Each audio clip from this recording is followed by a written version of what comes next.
करते हैं, देखते हैं इवान पाव्लोव क्लासिकल अनुबंध सिद्धांत के प्रतिपादक है, ये रूसी वैज्ञानिक थे। वैसे क्लासिकल अनुबंध सिद्धांत को जैसे सीआर थ्योरी कहते हैं, क्लासिकल रिस्पॉन्स थ्योरी, इसको अनुकूलन अनुक्रिया सिद्धांत, अनुबंधित अनुक्रिया सिद्धांत या क्लासिकल अनुबंधन सिद्धांत के नाम पे भी जाना जाता है। इवान पाव्लोव ने कुत्ते पर अपना इसका प्रयोग किया और घंटी बजाकर और फूड देकर उसकी सलाइवा का मतलब स्टिमुलस किया। तो इसे 4 तरीके से कहते हैं, कंडीशनल स्टिमुलस, अनकंडीशनल स्टिमुलस या कंडीशनल रिस्पॉन्स, अनकंडीशनल रिस्पॉन्स। इस तरह से जहाँ भी क्लासिकल कंडीशनिंग, क्लासिकल रिस्पॉन्स, अनुबंधित अनुक्रिया आ जाए तो वहाँ इवान पाव्लोव का ही नाम आता है। अगला देखते हैं।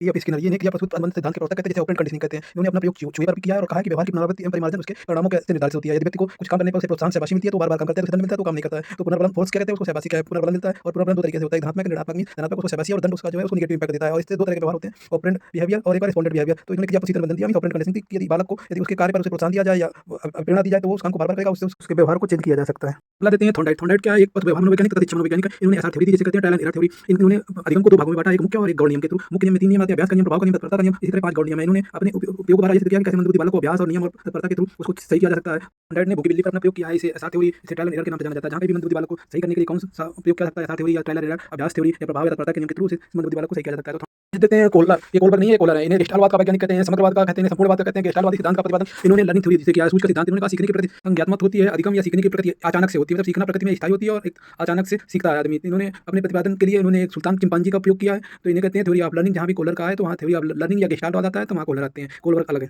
देखते हैं भैया मॉन्टेसरी, ये इटली की मनोवैज्ञानिक शिक्षा छात्र हैं, जिन्होंने बच्चे के बाल विकास शिक्षा को बाल केंद्रित बताया तथा बच्चे की जिज्ञासा, स्वतंत्रता और सेल्फ एजुकेशन पर जोर दिया है। इन्होंने मॉन्टेसरी पद्धति का विकास किया है, सहचर विधि का प्रतिपादन किया है। इन्होंने मॉन्टेसरी लेवल पर पाठ्यक्रम को 4 भागों में डिवाइड किया है। इन्होंने कर्मेंद्रीय, ज्ञानेंद्रीय शिक्षण और भाषा और गणित शिक्षण का अलग किया है। इन्होंने रूसो के प्रकृतिवादी सिद्धांत का समर्थन किया है।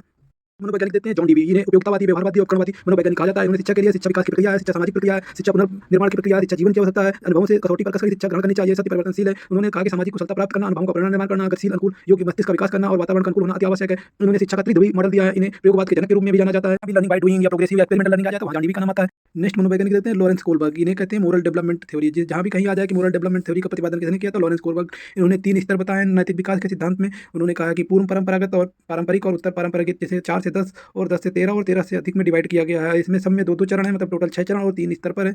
तो ये लॉरेंस कोहलबर्ग की मोरल डेवलपमेंट थ्योरी है, आप इसे देख लीजिए।